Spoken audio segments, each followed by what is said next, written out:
네, 안녕하세요. 오늘은 사실은 차기 정부 곧 뭐 출범하겠죠. 어떤 분이 대통령이 되실지 모르지만 이제 차기 정부에서 반드시 다뤄야 할 중요한 고용노동 정책 과제들, 이런 것들을 저희가 이제 대표적인 것들을 좀 뽑아서 순차적으로 대담을 통해서 좀 소개를 드릴까 합니다.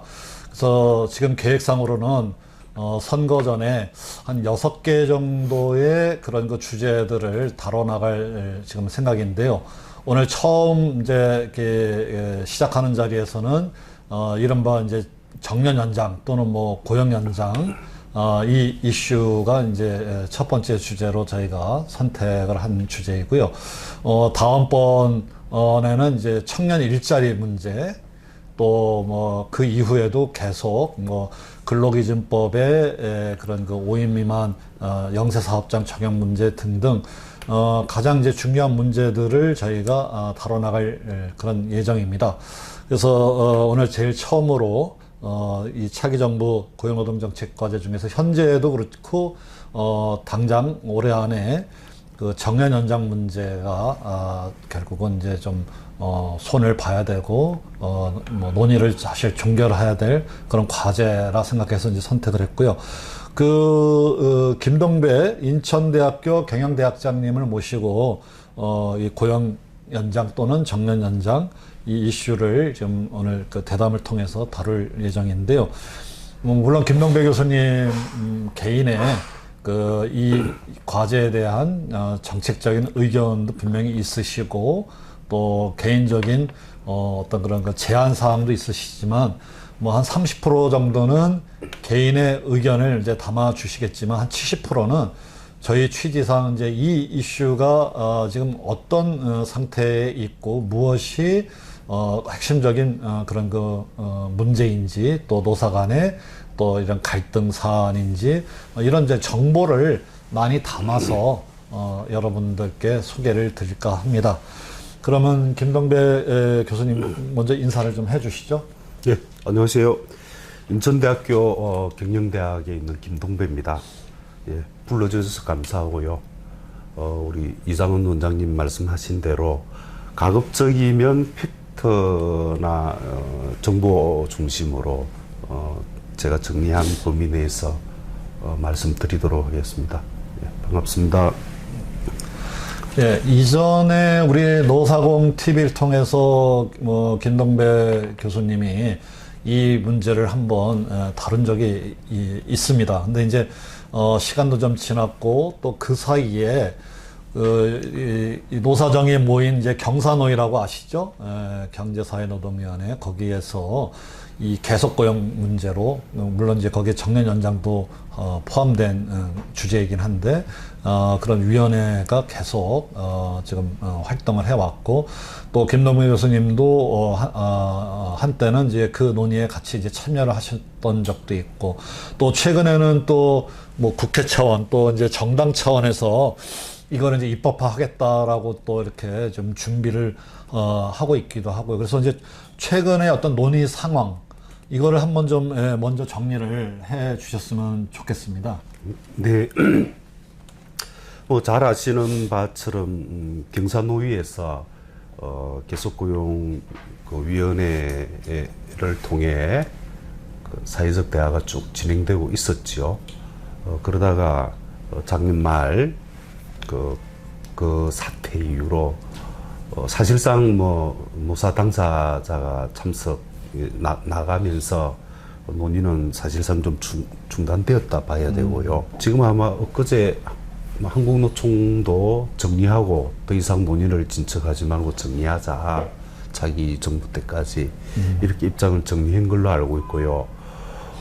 근데 동시에 국회 즉 민주당 측에서 무슨 회복과 뭐 성장을 위한 뭐 TF를 최근에 구성을 해서 정년 연장에 대해서 이렇게 논의를 시작했다고 그렇게 들었습니다. 예. 그래서 아마 민주당 측은 올해 안에 아마 정년 연장 관련 입법안을 제출하는 걸 목표로 진행을 하고 있고, 그 다음에 이제 국힘은 뭐 제가 정확하게 언론 보도만 가지고는 판단이 잘 안 됩니다만 정년 유연화 점 계속 고용 뭐 이렇게 그래서 곧 정년 연장 법적 정년 연장을 의미하는 것 같지는 않아요. 네. 그 점 가운데 점에 계속 고용이라고 찍었기 때문에 나름대로 그쪽도 뭐 좀 준비를 하고 있는 것 같은데 입법 전망은 어떨까요?라는 부분은 아무래도 저기 대선 결과가 나오고 차기 정부에서 차기 정부에 따라서 좀 달라질 거다. 뭐 이 정도밖에 제가 말씀을 드리겠습니다. 네. 뭐 상당히 많은 또 의견이 있으시겠지만 좀 그런 것들은 좀 유보를 하시고 객관적인 상황 위주로 좀 먼저 말씀을 해주신 것 같습니다. 근데 이제 뭐 계속 고용 또는 고용 연장 방안 그 안에 이제 법적인 정년 연장도 이제 포함되겠죠. 이걸 둘러싸고 어떤 방법으로 할 것이냐 이제 이런 논의 내지는 논란이 핵심이긴 한데.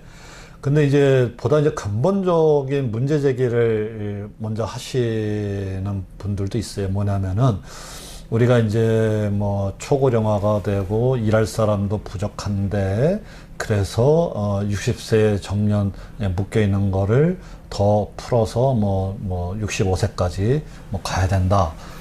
뭐 이런 이제 논의이긴 한데 그거에 전제가 되는 일할 사람이 부족한 상황 아니냐. 뭐 이런 이제 얘기들을 하면은 반대로 일할 사람이 그렇게 부족하다라고 판단하기는 조금 너무 성급한 거 아니냐. 여러 가지 뭐 그런 AI나 뭐 기술적인 뭐 진보 뭐 이런 것들도 포함하고 또 최근에 어떤 그런 노동력의 어떤 상황을 생각하면은 지금 우리 노동시장에서 일할 사람이 부족한 거 아니다라는 논의도 있고요. 또 노동시장 상황하고 관계없이 노후소득보장 차원에서 65세 이제 조금 있으면 63세, 64세, 65세 이렇게 연금 수급 개시 연령이 이제 높아지는데요. 그러면 소득 공백이 뭐 3년, 4년, 5년 이렇게 있을 수 있는데 이 소득 공백을 메우기 위해서는 또 이 정년 연장을 통해서 그런 근로소득을 올릴 수 있게 해줘야 되지 않냐. 또 이런 논의를 또 하다 보면은 왜 반드시 회사에서 월급 받는 근로소득을 통해서만 이 소득 공백을 메워야 되냐. 뭐 다른 방법은 없는 거냐. 뭐 이런 논의들도 있어요. 그래서 먼저 본격적으로 정년 연장, 고용 연장 이 논란 이전에 뭐 이런 것들에 대해서 뭐 기본적으로 김동문 교수님이 뭐 팩트 위주로 어떤 상황이라고 생각하시는지 한번 좀 말씀을 좀 해주시죠. 네, 제가 뭐 인구 전문가는 아니고 어쨌든 계속 고용 연장이나 정년 연장 연구 관련해서 쭉 정리해 본 바로는 각종 논의들을 정리해 본 바로는 금방 원장님이 말씀하신 왜 고용이나 정년 연장이냐라는 논거와 관련해서 크게 한 3가지 정도가 있는데 말씀하신 것처럼 하나는 이제 노동시장적 측면에서 일할 사람이 없다. 일할 사람이 없으니 정년이나 고용을 연장해서 고령 인력을 활용해야 된다는 그런 주장이 하나 있고 또 하나는 뭐 법적 정년 60이고 연금 수급 연령 63이니까 이른바 이 갭 소득 크레바스가 있지 않느냐. 이 문제는 반드시 해결해야 되는 게 아니냐. 또 연금학자들은 또 이 연금 소득 대체율이 높아지려면은 고용이나 정년을 연장해서 좀 더 많이 부어야 연금 납입 기간이 길어야 더 많이 받아갈 수 있으니까 물론 그 기간이 연금 아닌 근로소득으로서 또 소득을 더 얻을 수도 있고 뭐 이런 측면 한 3가지 정도 이야기하는 것 같은데요. 제가 볼 때는 3주장 다 일리는 있는 것 같습니다. 물론 이제 반론도 있고요. 말씀하신 것처럼 노동시장 정말 일할 사람이 부족하냐, 언제 정확히 얼마만큼 부족하냐라는 것에 대해서는 어떤 분은 이 생산성을 고려를 하면은 투입 노동력 생산성을 고려를 하면은 앞으로 10년, 20년은 전혀 문제가 없다. 이렇게 주장하시는 분들도 있고. 그래서 좀 이론은 좀 그 의견은 좀 다른 것 같아요. 달라서 뭐라 단정. 그다음 중요한 거는 기업 간 또 차이거든요. 대기업들은 여전히 인력 충분히 이렇게 확보를 할 수 있고, 그는 중소기업들은 뭐 당연히 좀 어렵고 하는 기업 간 이질성, 산업이나 기업 간 이질성도 또 고려를 해야 될 것 같고요.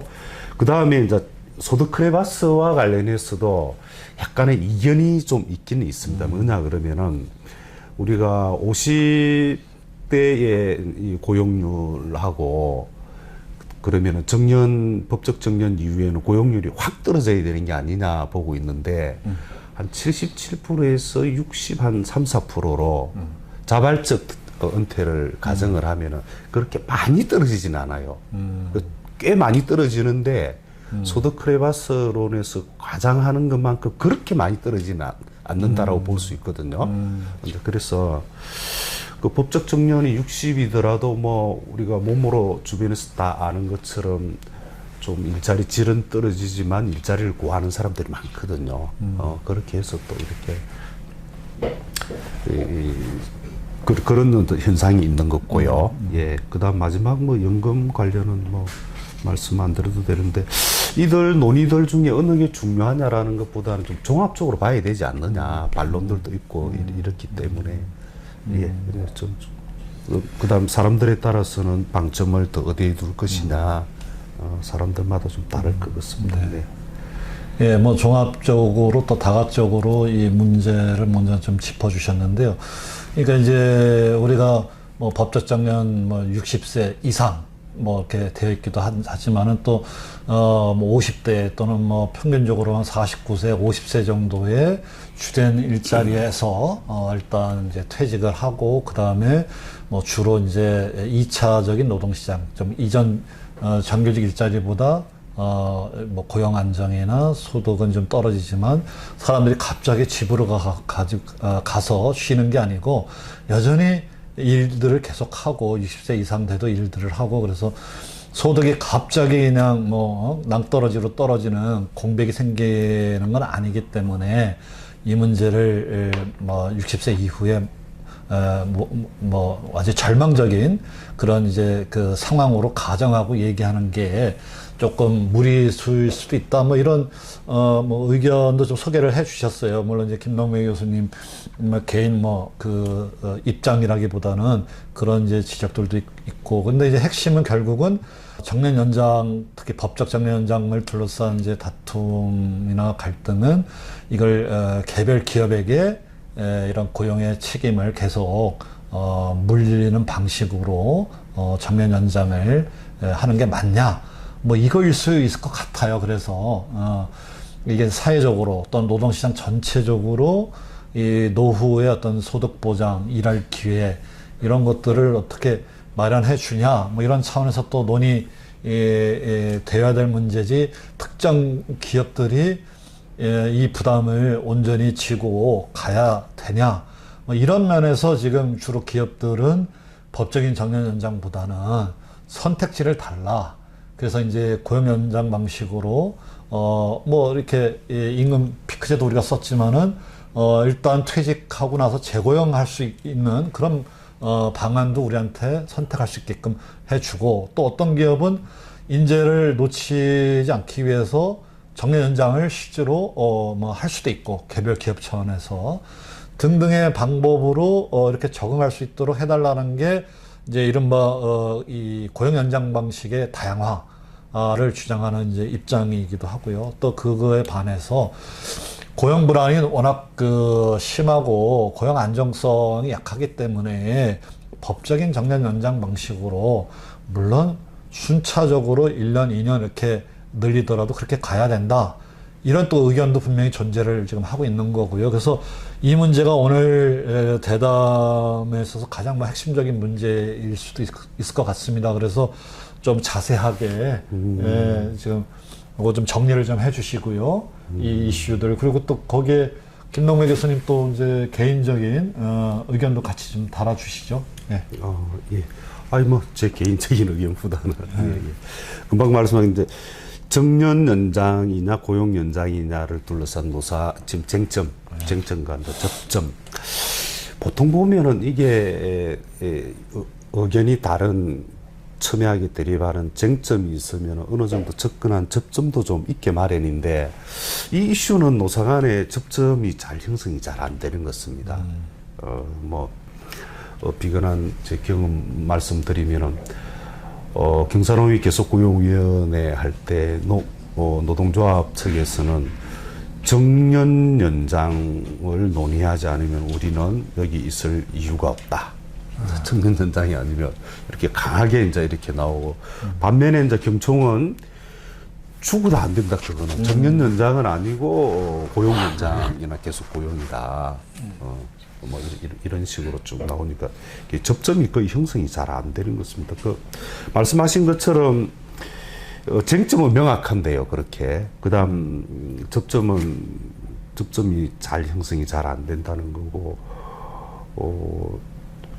크게 보면은 이 고용 연장이 집합으로 보면은 고용 연장이 더 큰 거고 정년 연장은 하나의 그 방법 중에 하나로 이제 이렇게 볼 수 있는데 노동조합이 법적 정년 연장을 계속 그렇게 강조하는 이유는 이걸 법적으로 정년 연장을 하지 않으면 특히 이 뭐 근로자들 힘이 약한 노동조합이 없거나 뭐 이런 데서는 기업 측에 뭐 선택지를 주라 그러면은 기업은 근로자들에게 가장 불리한 어떤 선택을 할 게 아니냐. 특히 그거는 이제 노동조합이 약한 이른바 우리 근로자들 중에서도 약자 약한 근로자, 약자 이쪽이 전혀 그 혜택이나 보호를 받지 않으니 당연히 법적으로 그냥 강행을 해야 된다. 그게 이제 노동조합의 어떤 그 기본적인 입장인 거고요. 그다음 사용자 측에서는 뭐 법적 정년 연장보다 아까 제가 말씀드린 것처럼 더 강히 지금 실제로 근로자들은 더 일하는 게 중요한 거지. 그 방법은 정년 연장을 해도 되고 뭐 정년을 없애도 되고 또는 정년 후 재고용을 해도 방법은 다양하게 있을 수 있고 각 방법마다 장단점이 있을 수 있으니 기업의 사정에 따라서 선택할 수 있게끔 그 기업에 따라서 정년 연장을 해도 전혀 문제가 없고 정년 연장이 필요한 기업은 현재로서도 정년 연장을 할 수 있거든요. 법적으로 60세 이상으로 정해야 된다는 게 현재도 뭐 62세, 65세 심지어 70세까지 연장을 할 수 있으니까 이제 이게 사용자 측의 기본적인 입장인 것 같습니다. 그 다음에 아마 이거는 밑에 좀 숨겨져 있는 입장인 것 같은데요. 사용자 측도 아마 이게 어쩔 수 없이 법적 정년 연장을 해야만 되는 상황이 온다면은 임금 조정 문제, 이제 통상 대외적으로는 임금 체계 개편을 전제로 한 이렇게들 표현을 하는데 우리나라 이 노사관계 내지 노동법 체계 하에서 정년 연장을 했을 때 임금 조정 문제가 만만치가 않은 이제 그 부분이 이제 아마 그 배후에는 좀 근저에는 직접 잘 말은 안 하는데 가끔 표현하기도 해요. 임금 체계 개편을 전제로 한 뭐 이런 식으로 그렇지 않나 이렇게 생각을 합니다. 예. 이제 계속 고용 이제 방식 중에 이제 조금 정확하게 좁혀서 얘기한다면은 재고용 방식으로 기업들이 일단 60세 정년을 완료한 후에 새로운 계약을 통해서 재고용할 수 있는 뭐 그런 거를 이제 대부분 뭐 선호할 수는 있겠죠. 근데 이제 그 이유가 임금 조정이 어려울 테니까 새로운 고용 계약을 통해서 보다 낮은 좀 수준의 임금으로 그렇게 고용을 하겠다 뭐 이런 거일 수 있는데요.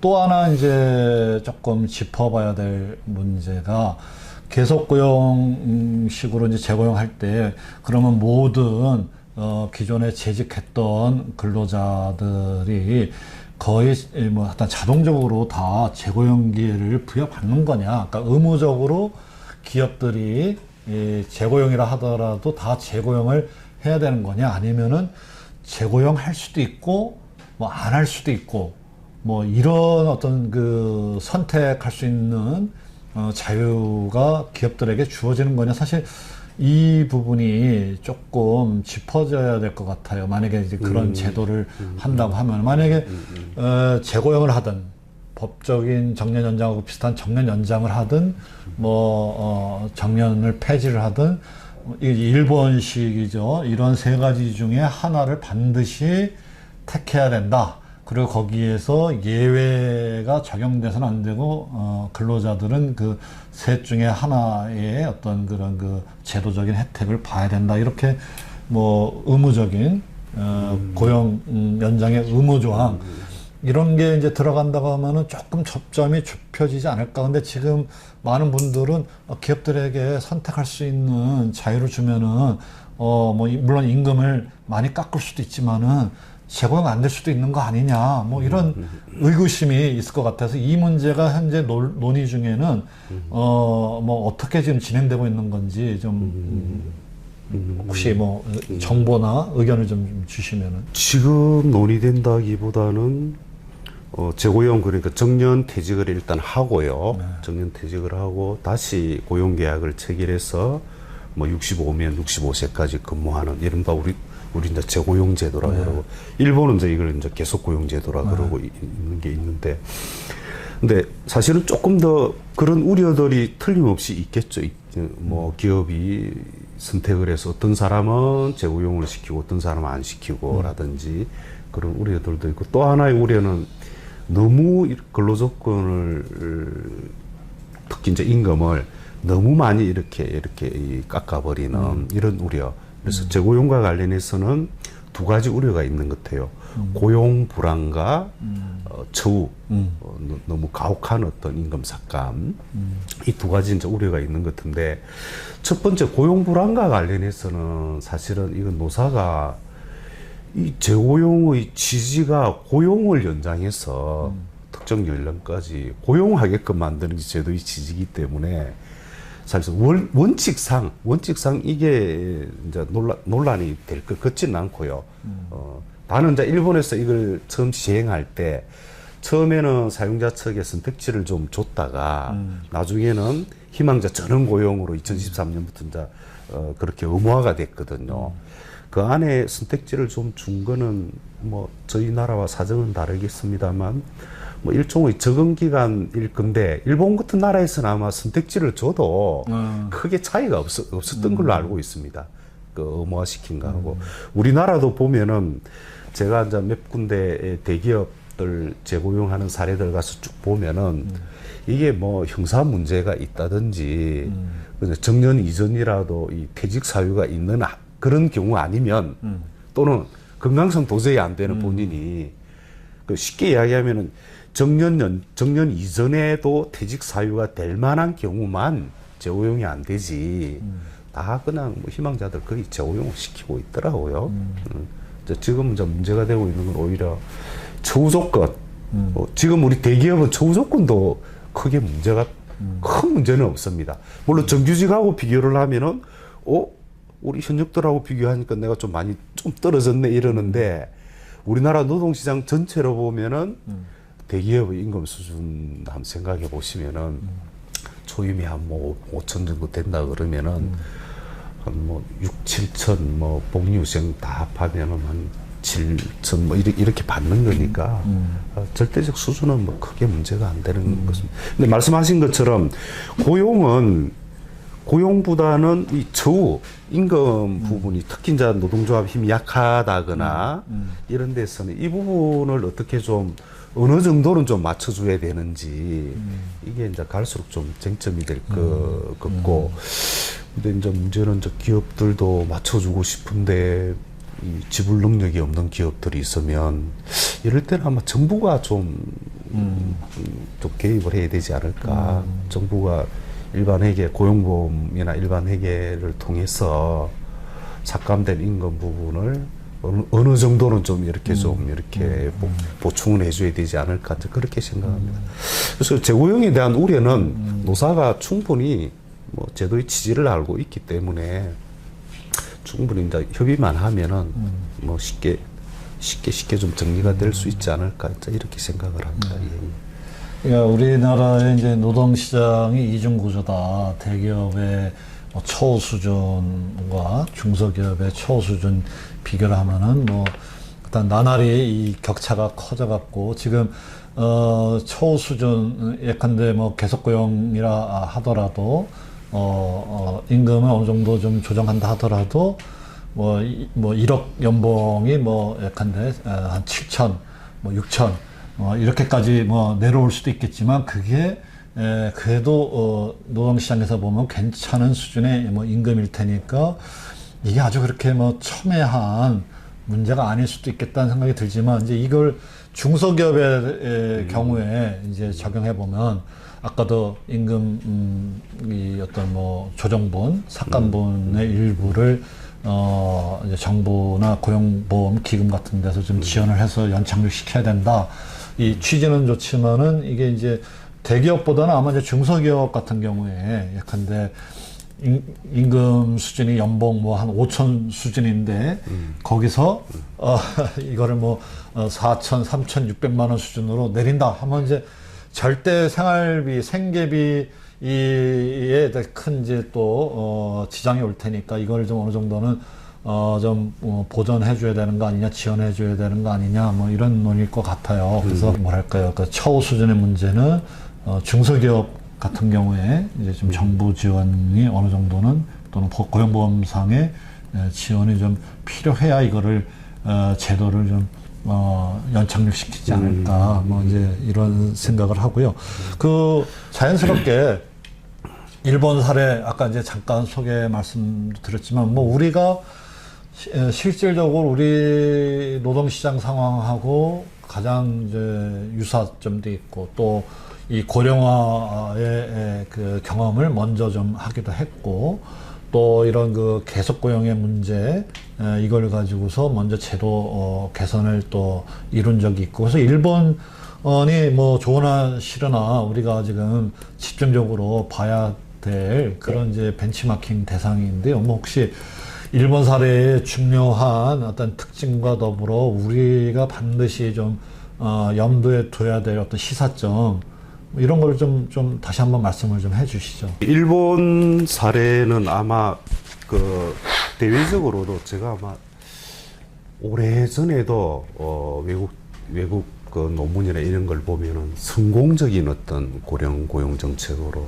많이 지적이 되고 있는 그런 사례고 우리가 보더라도 참 그 70세 취업 확보 조치까지 노력 의무까지 이렇게 지금 2021년부터 시행이 되고 있거든요. 70세 취업 확보.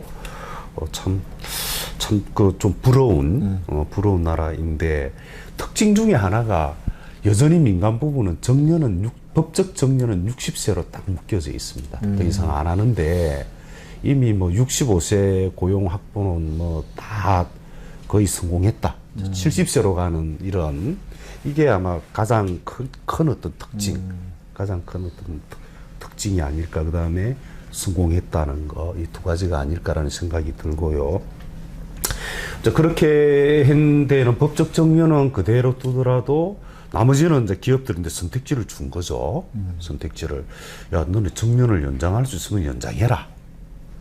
실제로 중소기업은 정년 연장을 하는 비중이 꽤 높습니다. 거기는. 왜냐하면은 인력 수급이 좀 어려우니까 정년 연장을 딱 하면은 인력 수급에 좀 도움이 되고 또 일본 사람들 평가로도 중소기업은 대기업만큼 그렇게 그 임금의 연공성이 강하지는 않은 것 같다.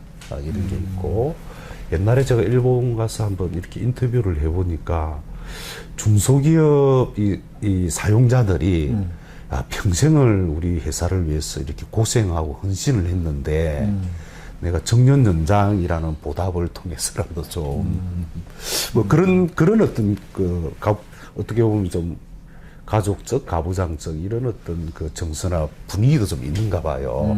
케어해주는. 뭐 그렇게 하고 그다음에 정년 아예 없는 데는 없는 거고 다수는 처음에는 한 85% 지금 보더라도 한 30인 이상은 한 7할 정도가 재고용 제도를 이렇게 쭉 선택을 쭉 하고 있는 게 또 특징이고요. 또 하나는 정부가 일반회계를 통해서 그 임금이 삭감되는 부분 지원할 때 일반회계를 꽤 많이 투입을 합니다. 거기 예컨대 한 100의 재원이 투입이 된다면 8분의 1을 정부가 일반회계로 고용보험 외에 정부가 적극적으로 개입을 해가. 이제 거기에는 우리도 그 부분은 조금 좀 저희들이 놓치고 있는 게 있는데, 고용 연장이나 정년 연장은 어떻게 보면 시장의 논리가 아니라 정책의 논리, 행정의 논리상 기업들에게 좀 부담을 해라는 거거든요. 물론 기업만 부담하는 게 아니라 근로자 측도 임금이나 근로조건 양보를 통해서 또 부담하기도 하죠. 그렇게 할 때는 틀림없이 정부도 뭔가를 부담을 해야 되는 거예요. 노사정이. 비용 부담을. 왜냐하면 시장 논리로 고용하는 게 아니잖아요. 그렇죠.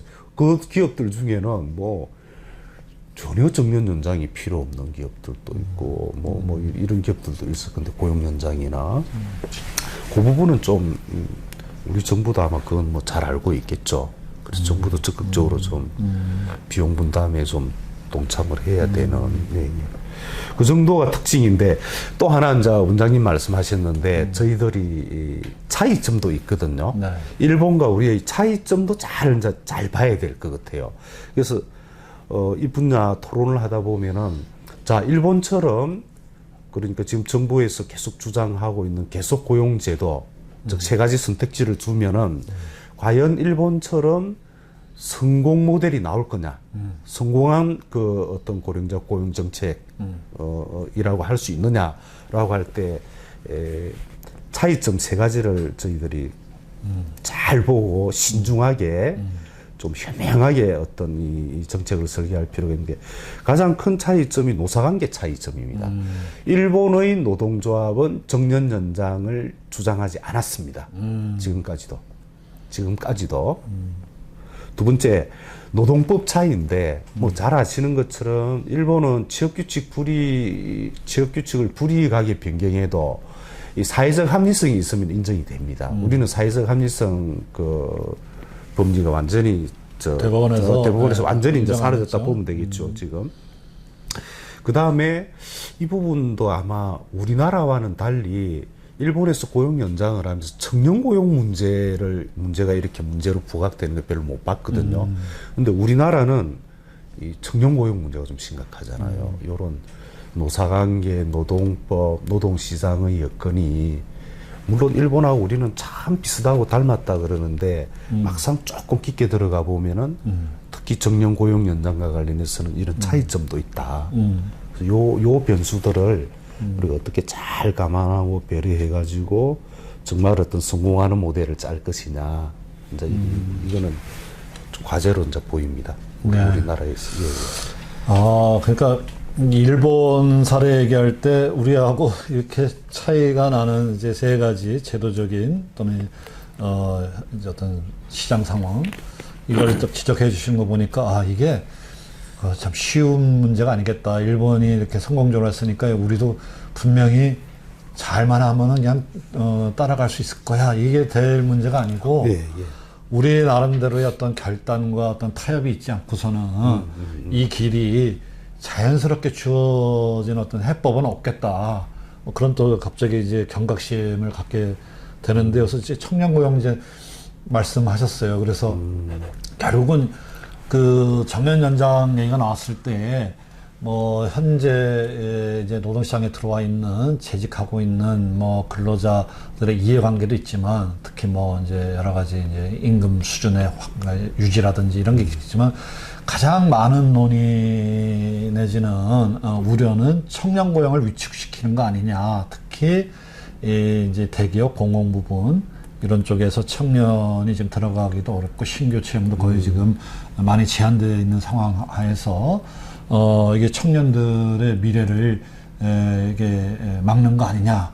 이런 뭐 우려가 많아요. 그래서 실질적으로 뭐 여기에 대한 이제 객관적인 현재 뭐 정보를 비롯해서 이 세대 간의, 그러니까 이 고령 은퇴 직전 세대하고 그다음에 노동시장에 들어와야 될 미래의 어떤 그런 인력인 청년 세대가 상생할 수 있는 뭐 어떤 묘안이나 뭐 방법이 있을까요? 그게 일단 그 전에 이게 이 문제가 정말 중요한 문제인가라는 것과 관련해서 말씀하신 것처럼 정년제가 운영되고 있는 사업장 특성들을 보면은 대기업, 공공부문, 그 다음에 노동조합. 네. 이 세 군데라 그러면은 우리 통상 요 세 개가 겹치던 어쨌든 이 세 군데를 좀 좋은 일자리들, 뭐 다른 말로 뭐 내부자들이 집중돼 있는 노동시장 내부자들이 집중돼 있는 이쪽이라고 볼 수 있는데 정년제가 운영되고 있는 바로 그 분야 청년들이 가고 싶어하는 바로 그 분야에 정년 연장이 되면 정년 연장의 혜택은 바로 그 분야에 예, 법적 정년 연장이 되면은 정년제를 운영하고 있는 데만 적용이 되거든요. 그 분야에 적용이 되니까 틀림없이 객관적으로는 가만히 있으면 청년들 일자리가 상당히 좀 이 일자리 기회를 많이 잃게 되죠. 가장 극단적인 예를 들면은 우리 공무원 이 정원을 함부로 손 못 대잖아요. 그렇죠. 공무원 정원이 예컨대 100만이라 그러는데 공무원 정년을 60에서 65로 이제 늘렸다. 그럼 5년간은 그만큼 청년들을 못 뽑을 수밖에 없어요. 5년이 지나서 그때부터 다시 이제 흘러나가기 시작하면 그때부터 이제 청년을 고용할 수 있는 거거든요. 말씀 끊어서 죄송한데 그러면 이제 일본이 지난번에 제가 파악해 보니까 2031년까지 순차적으로 공무원 정년을 65세까지로 지금 늘려가고 있지 않습니까? 지금 제가 이제 알기에는 그렇다는데 그러면 일본은 지금 이 문제를 물론 이제 청년 실업 문제가 심각하지 않기 때문에 뭐 가능할 수도 있었다 이렇게 짐작도 가지만 그런 문제에 부딪혀갖고 그럼 어떻게 그럼 그 문제를 피한 거죠? 그 먼저 좀 궁금해갖고 정리를 한 다음에 다시 한번 일본은 공무원 정년을 어떻게 65세까지 늘려가나 지금? 그 부분은 저도 깊게 보지는 않았는데 사실은 일본이 이 노동정책 뭐 특히 임금 이런 거 할 때는 민간 준거 그 민간을 안 따라가는 그 잘 아시지 않습니까?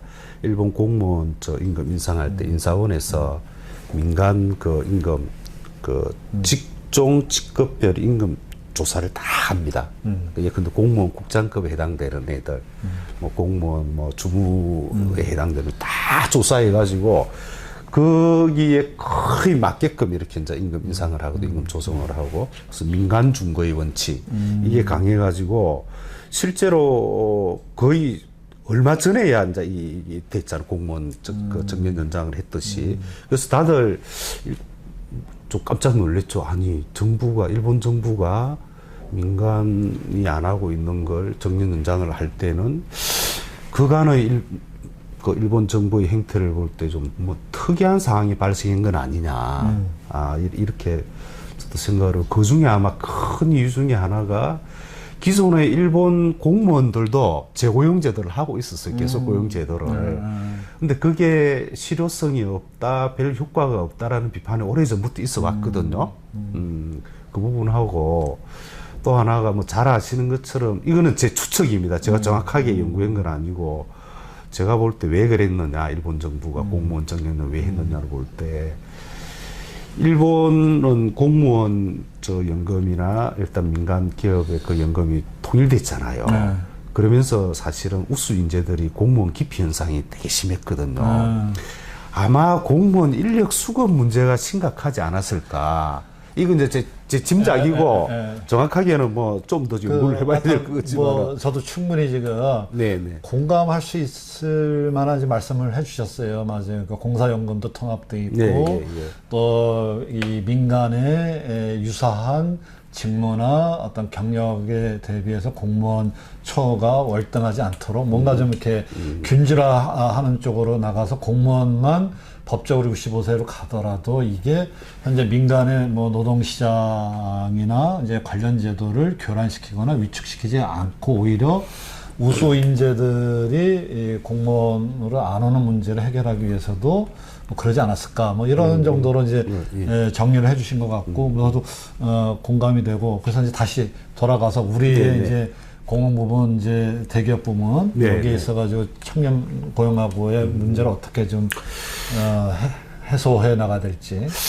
그게 그러니까 제가 말씀드린 것처럼 일단 객관적으로는 누가 보든지 충돌이 생길 수 있을 개연성은 확실히 존재하는데 말씀하신 것처럼 그러면은 청년 고용 대체를 어떻게 최소화시킬 거냐, 상생할 수 있는 방안을 마련할 거냐, 쉽지 않은 것도 쉽지 않은 거고, 과거 예를 보면은 그 박근혜 정부 때 어떻게 했나 그러면은 60세로 정년 연장을 하면서 공공기관에 이제 임금 피크제를 도입을 했었잖아요. 그렇죠.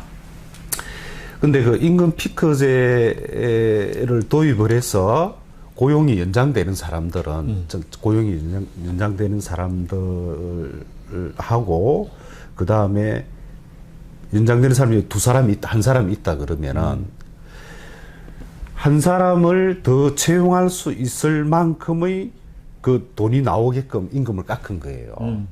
그 다음에 이제 정원외로 인정을 해주고 임금 피크제 이 사람은 정원외로 인정해 주니까 한 사람 더 채용할 수 있고 채용할 수 있는 돈은 어디서 구했나 그러면은 정년 연장으로 혜택을 받는 이 사람 뭐 임금을 깎아가지고 그만큼 돈으로. 근데 그거는 이제 공공기관이니까 계속 가능했던 거고 공공기관은 지금도 이제 그런 비슷한 방법을 좀 쓸 수는 있기는 있겠죠. 옛날보다 좀 더 정치한 방법으로. 근데 민간은 좀 쉽지가 않은 게 아마 그게 연구자들에 의하면은 만일에 객관적으로 이렇게 대체 효과가 있을 때 그 대체 효과를 완화시킬 수 있는 방법 중에 하나가 고용하고 있는 고령자의 임금이 상대 임금이 높지 않아야 된다는 거거든요.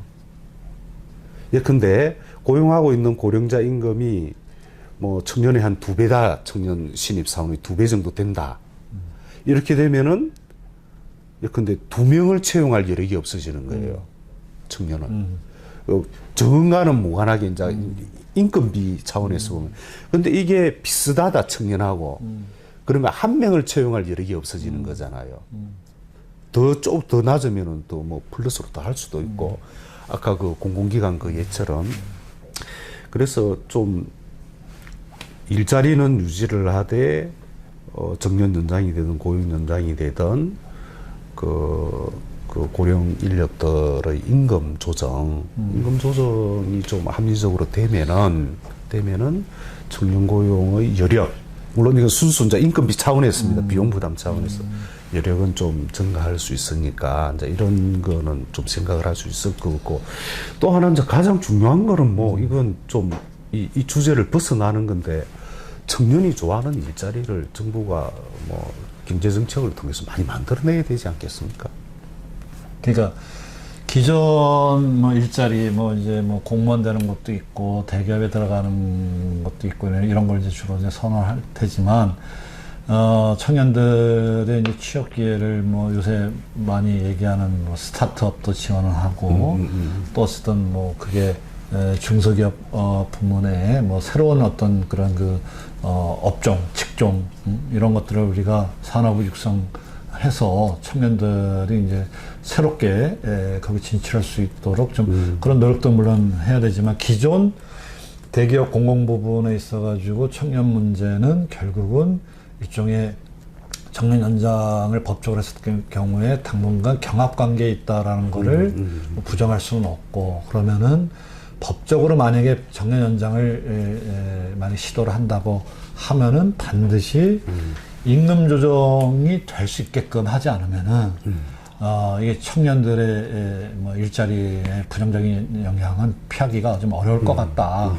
그럼 한시적으로라도 뭐 향후 5년 동안이라도 뭐 입법할 때 이런 그 정년 연장을 법적으로 시행하면은 임금 조정을 그게 이 직전 피크 임금의 뭐 몇 프로, 최저 몇 프로, 최고 몇 프로 뭐 이런 가이드라인을 준수하도록 한다든지 뭔가 이런 임금 조정에 대한 그 준비 없이 그냥 정년 연장만 이제 간다면은 조금 뭐 어려운 상황이 청년들에게는 좀 다가올 수도 있겠다. 뭐 이런 그렇죠.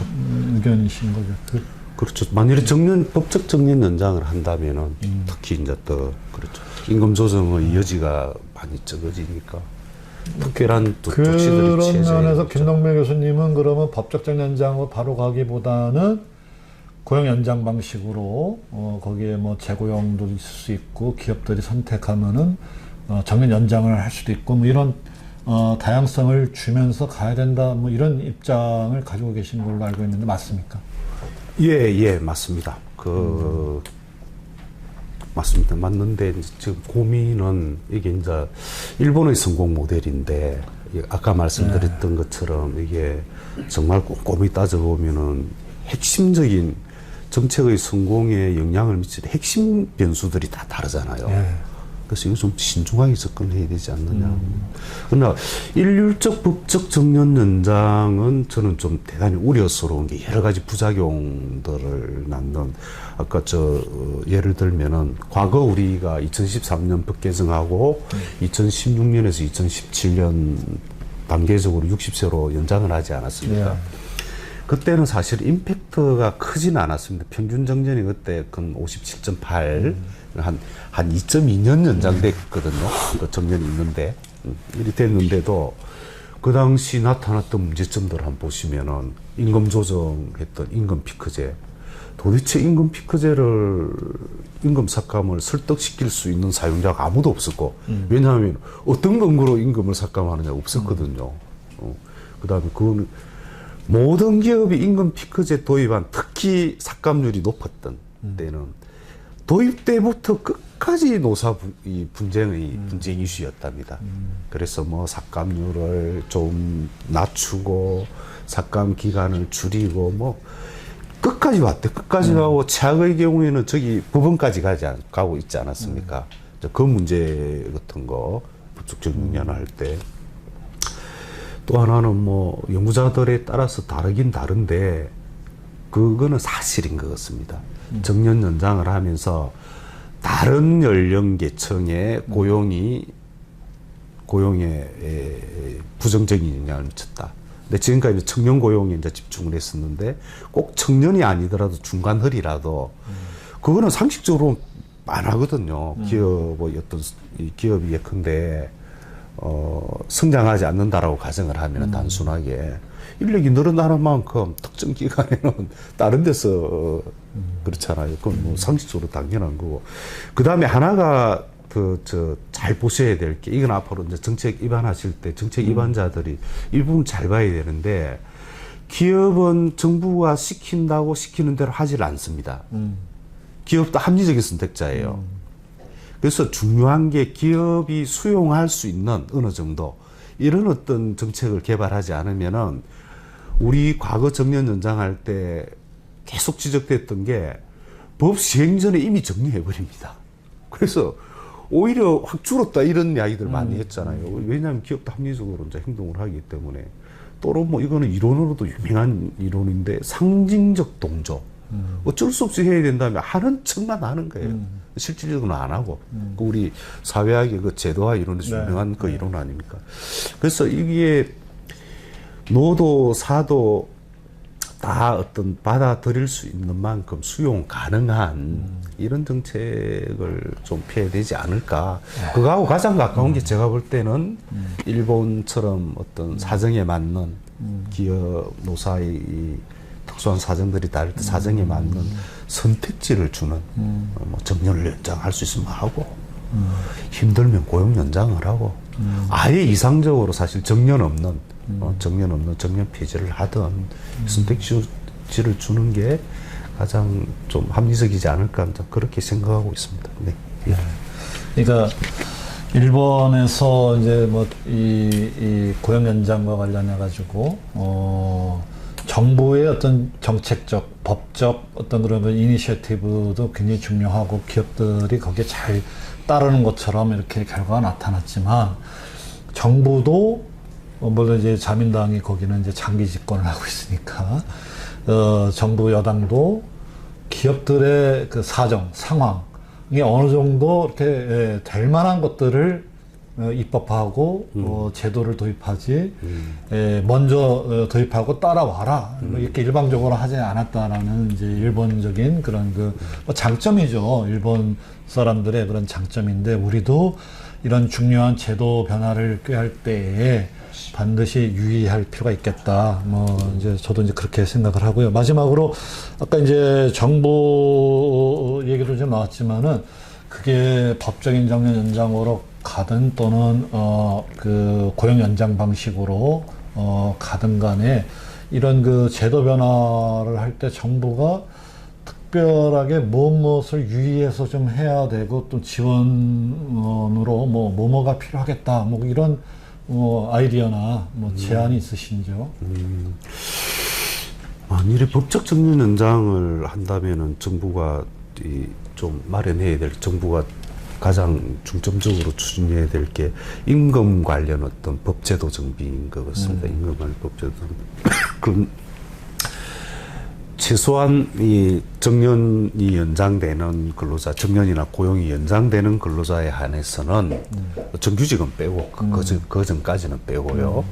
적규칙 불이익 변경이 이걸 좀 유연하게 또는 제외를 한다든지, 일시적으로 제외하든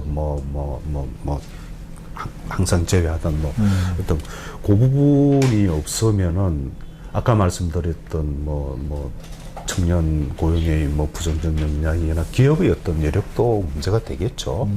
그런 또 하나가 아마 이건 제가 법학 전공자는 아니지만은 틀림없이 또 과거처럼 연령차별 문제가 나올 겁니다. 임금 조정할 때. 그래서 거기에 대해서는 연령차별도 연령차별에 해당되지 않는다라든지 이런 어떤 법적 그 장치, 정년 연장할 때는 그거는 기본으로 좀 들어가야 될 거고요. 고용 연장을 한다면 저는 이제 계속 고용이라는 말보다는 고용 연장, 이게 또 이제 포괄적이고 다양한 선택지를 갖고 있으니까 고용 연장을 한다고 할 때는 한 두 가지 포인트인데, 하나는 재고용 일자리의 매력성을 최대한 높이는 거. 아까 말씀하신 그 고용의 안정성, 그 다음에 임금 등 처우 조건, 이것도 좀 최대한 좀 어느 정도는 좀 맞춰주는 그런 노력을 해야 되지 않을까. 고용 연장 쪽은. 더불어 고용 연장을 한다 그러더라도 여건이 되는 기업들은 정년 연장, 법적인 아니고 자발적인 정년 연장을 할 거 아닙니까? 그런 모범 사례들이 있으면 또 홍보도 하고 정부는 자발적 정년 연장에 대해서도 지원도 하고 이러면서 다양한 모델들이 이렇게 선의 경쟁을 쭉 하면서 결과적으로는 가장 중요한 건 어쨌든 어떤 조건으로 계속 일하느냐가 아니라 계속 일하느냐가 먼저 중요하잖아요. 근데 정년 연장을 하면은 쉽게 이야기해서 정년 전의 근로 조건으로 거의 100% 계속 고용을 한다는 거고, 고용 연장은 계속 고용은 하는데 근로 조건은 좀 조정될 수 있는, 어느 정도인지는 모르겠지만 이 차이가 사실은 좁히 보면 그 차이로 가지 않을까. 이렇게도 생각을 해봅니다. 예. 네. 결론적으로 이제 그 차이다 이렇게 좀 축약을 해주셨는데, 근데 이제 그거에 따른 다양한 문제점이나 갈등은 아까 이제 이미 저희 대담 과정에서 이제 많이 나왔기 때문에 우리가 이제 어떤 길을 선택해서 어떻게 이걸 풀어갈지 할 때에 그런 그 여러 가지 비용과 장점 이런 것들을 좀 비교를 해서 풀어가야 되지 않을까 싶고요. 비근한 사례로 일본 얘기도 많이 하지만 또 일본식 어떤 그런 성공이 작동하기 위해서는 또 어떤 제도적인 타협이나 유의점이 필요한지도 오늘 많이 짚어주셨습니다. 더 나눠야 될 얘기, 이슈들이 더 있지만은 이제 1시간 정도 된 것 같습니다. 그래서 마지막으로 이 이슈에 대해서 못다 하신 얘기나 또는 강조하실 그런 얘기가 있으면 좀 말씀을 해 주시는 걸로 마무리를 하도록 하겠습니다. 예, 일단 일할 의사와 능력이 있는 60세 이후 고령자분들이 계속 일할 수 있는 여건을 마련하는 게 저는 키인 것 같고요. 가급적이면 더 좋은 근로조건에서 가급적이면 더 좋은 근로조건에서 하는 건 좋지만 사실은 좀 전에 말씀드린 것처럼 이거는 시장 논리라기보다는 정책의 필요성, 사회적 필요성이 있어 하는 거기 때문에 서로가 조금씩 양보해서 노도 좀 양보하고 사도 양보하고 정부는 양보가 아니라 정부는 지원이겠죠. 이렇게 해야 좀 가장 부작용이 적은 가장 어떤 효과적인 고용 내지 정년 연장이 되지 않을까 이렇게 생각을 합니다. 예. 네, 오늘 이제 김동배 교수님 모시고 차기 정부의 고용노동 정책의 가장 1순위 과제라고 할 수 있는 정년 연장 또는 고용 연장 방안 여기에 대해서 이제 대담을 나눠봤습니다. 많은 정보와 또 지식을 오늘 저희들에게 전달도 해주셨고 또 개인적인 그 의견도 있으시지만 이제 상당히 좀 많이 자제를 하시면서 조금 객관적인 그런 그 대담을 해 주신 거에 대해서 감사드립니다. 다음번에도 저희가 청년 일자리 대책이라든지 등등 중요한 차기 정부 과제들을 가지고 다시 찾아뵙도록 하겠습니다. 오늘 나와주셔서 감사합니다. 네, 감사합니다.